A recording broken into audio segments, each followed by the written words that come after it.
Je suis Hélène Husdin, je suis donc autrice de bande dessinée, mais premièrement photographe. Ça fait une dizaine d'années seulement que je fais de la bande dessinée. Moi, Bonnie, au départ, je suis musicien et scénariste, mais c'est très récent pour moi la bande dessinée, donc c'est ma première BD. Au départ, passionné de cinéma, ce qui se sent, je pense, dans la BD. Pour ce nouvel album, on a coécrit, co-dessiné ensemble avec Bonnie. L'idée de Détroit Roma, c'était d'abord l'envie d'écrire sur cette ville, Détroit. On a eu envie d'écrire sur l'Amérique, puisqu'on avait chacun, de notre point de vue et de notre génération, des choses à dire et des choses qu'on avait pu découvrir aux États-Unis. Cette ville de Détroit, en fait, elle permet de mettre en place un théâtre qui est très social, en fait, parce qu'il y a effectivement le déterminisme social, il y a cette grande polarité entre les riches, les pauvres, les Afro-Américains et les Blancs. Il y a toute cette crise autour de l'automobile, autour de cette crise sanitaire à Flint. Enfin, ça nous donnait vraiment énormément d'éléments pour parler de l'Amérique et du visage de l'Amérique aujourd'hui, qui est quand même vraiment très loin du rêve américain qu'on a construit dans les films.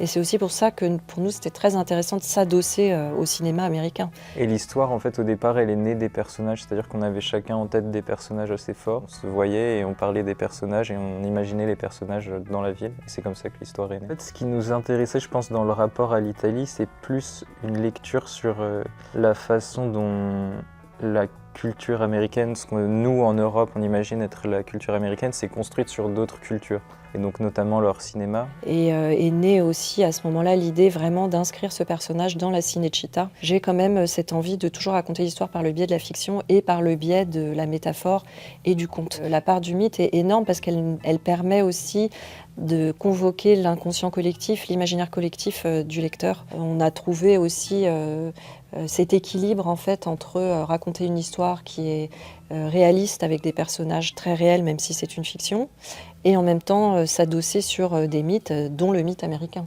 Ce qui nous intéressait, c'était cette question d'héritage, mais du coup dans sa dualité, c'est-à-dire à la fois l'héritage que les deux héroïnes fuient, elle fuit Détroit, mais en même temps cet héritage qu'elle recherche et qu'elle découvre tout au long de la bande dessinée, puisque donc ce road trip les mène vers leurs racines. D'une certaine façon, elle se déracine en fuyant Détroit, et d'un autre côté, elle retourne sur le chemin de leurs ancêtres, toutes les deux. En tout état de cause, la famille, c'est un état de fait, en fait, c'est là et on doit faire avec. Et donc Becky et Summer, elles doivent faire avec leur famille, très contrastées l'une et l'autre. En ce qui concerne l'héritage, effectivement, c'est ce qu'on nous transmet, c'est ce qu'on a dans le passé, mais c'est autant quelque chose auquel on essaye d'échapper, mais c'est aussi quelque chose auquel on est obligé d'adhérer, puisque c'est aussi ce qui va nous permettre de nous émanciper et d'accepter le futur. Sans racines ou sans héritage ou sans mémoire, on ne peut pas aller très loin en fait.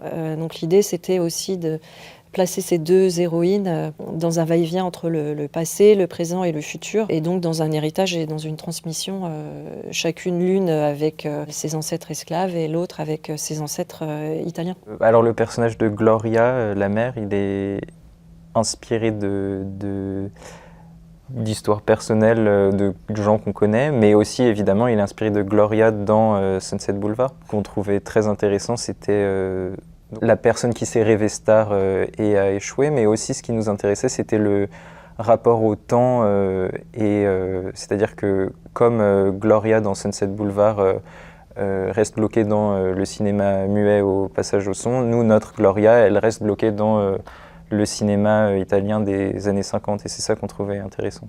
Et ensuite, c'était très intéressant d'utiliser l'histoire du cinéma pour raconter un personnage, en fait. La liste des films qu'on a choisis, on a beaucoup réfléchi, on en aurait pu en mettre tellement d'autres. On a beaucoup réfléchi aux personnages féminins à travers tous ces films, à la place de la femme aussi finalement dans le cinéma hollywoodien et dans le cinéma de la Cinecittà. On a essayé de choisir des scènes qui ne sont pas forcément toujours les scènes emblématiques de ces films, mais qui justement ne viennent pas illustrer mot pour mot ce qu'on est en train d'écrire de l'histoire de Gloria, mais plus apporter un regard un peu décalé en espérant que le lecteur va aussi y voir lui peut-être autre chose en fait. L'un des deux personnages, Becky, dessine, elle dessine dans des carnets. Donc ces carnets, en fait, très rapidement, on a eu envie de les mettre en scène et qui participent totalement à l'histoire qu'on est en train de raconter, puisque l'activité de Becky dessiner est hyper importante dans l'histoire, on va découvrir comment et pourquoi. Donc la question après s'est posée comment on allait retranscrire ces dessins. Et ces dessins, je voulais pas les faire moi-même parce que je voulais que ce soit justement une autre main qui dessine. Et c'est à ce moment-là que j'ai proposé à Bonnie de faire lui les dessins alors que... Et oui, on voulait apporter quelque chose de très, en effet, documentaire et réaliste dans cette BD qui, autrement, est quand même très onirique avec beaucoup de métaphores. Et aussi, visuellement, je trouve que ça apporte une respiration qui est importante dans le récit.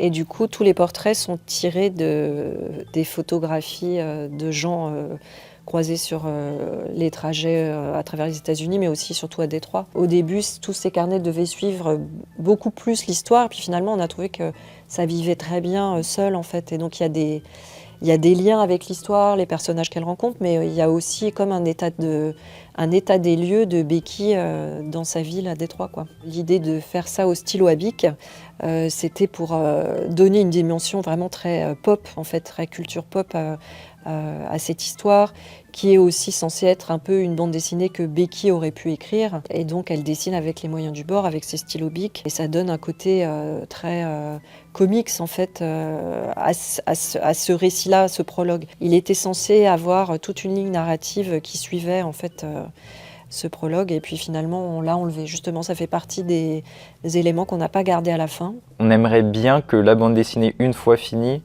donne envie au lecteur de la relire, et donc il y a plein de clés qu'on peut découvrir ensuite en la relisant. À première lecture, le lecteur est probablement impressionné par l'aspect visuel, et que donc chaque lecture offre une autre vision de la bande dessinée.